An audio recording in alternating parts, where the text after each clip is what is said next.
Hey there, welcome back to the channel. Today we're going to take a look at the seat suspension I fabricated for this Janus motorcycle.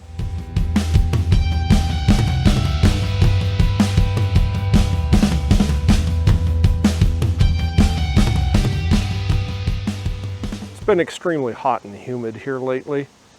It's hard to get motivated to come outside or go out into the garage and do projects. So today, let's just do a quick one where we take a look at something I've already done. This is an early model Halcyon, and it came with hairpin springs from the factory that connected from this crossbar here on the frame up to the lower seat. They worked, but the reality is, if you went across something like railroad tracks, you'd have to go around the block and go back to pick up your kidneys. It seriously just was painful. For those who are unaware, this is a rigid suspension motorcycle, so the rear axle on this is tied directly to the frame. There is no suspension other than what you have here on the seat. So anything that hits this rear tire, you feel in your ass right here. I got tired of it just beating me up, so I decided I'd get an old Harley suspension. I don't remember what years these are from, somewhere in I think the early to mid 60s. At any rate, this piece here I just bought off a flea bay. It was a spring on each side and then this bar, and that's all I purchased. So everything else I had to make. This bracket here is a flat chunk of steel brazed onto a piece that's just round bar. This is drilled and tapped to accept a bolt coming through, but it's attached to the frame here.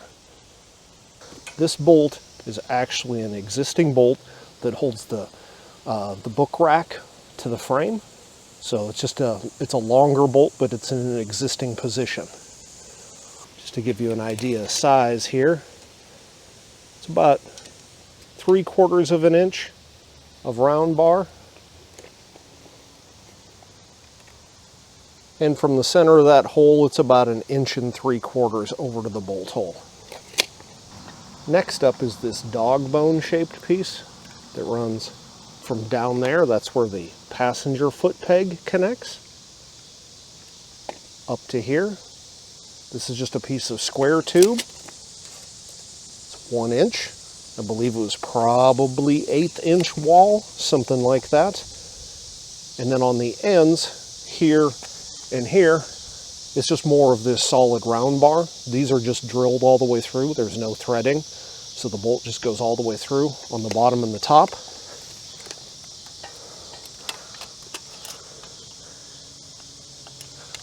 That guy is 10 1/4 inches long from basically hole to hole.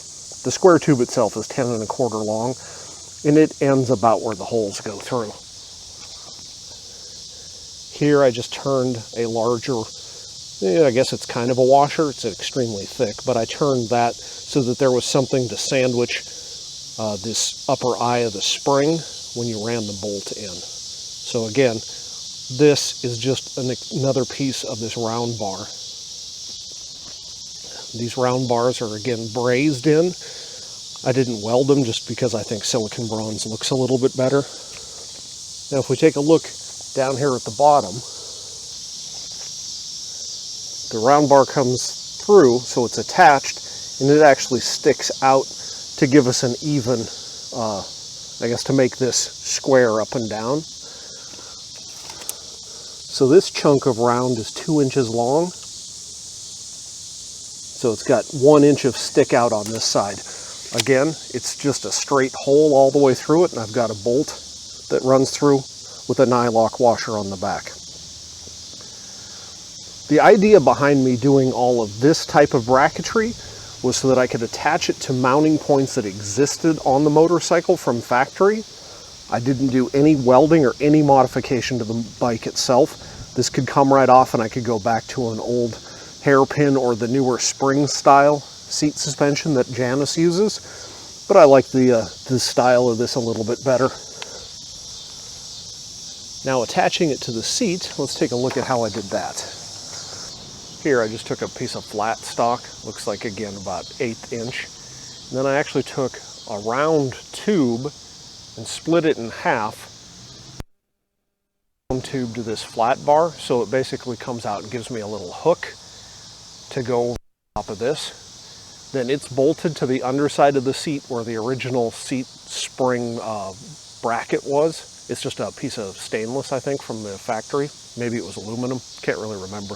At any rate, there's a piece that bolted on underneath that the springs were attached to. I just took that off. There's still a sandwiched piece of rubber in here that was original. And so I'm bolted up into this, and then I have a couple more bolts that go down, and the reality is I've just got a cheap piece of temporary tin here. I call it temporary, but the reality is it's been there for about 2 years now because, well, it holds it and I haven't bothered.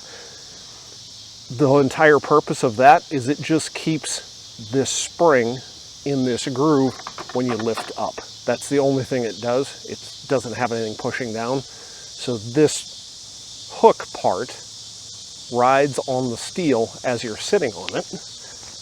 You can see it just goes down like that. And then this keeps it in place so that it can't lift up off of there.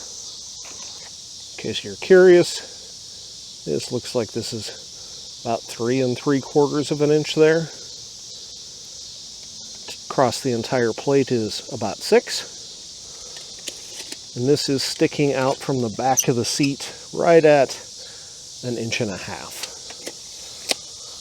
I know you can buy these kits for this spring setup as a remanufactured off of eBay now. I've seen them. I think it was on eBay. At any rate, I know they're available. The finish on here and really all of the iron pieces that I did look all rusty, and it's really because they are, but that's intentional. I wanted that look. I used Birchwood Casey Plum Brown. It's a barrel finish usually used in making firearms or antiquing, things like that. Basically, you put this on and it rusts almost immediately. You let it sit for a while and rinse it off. At any rate, I used this and then sprayed it with clear.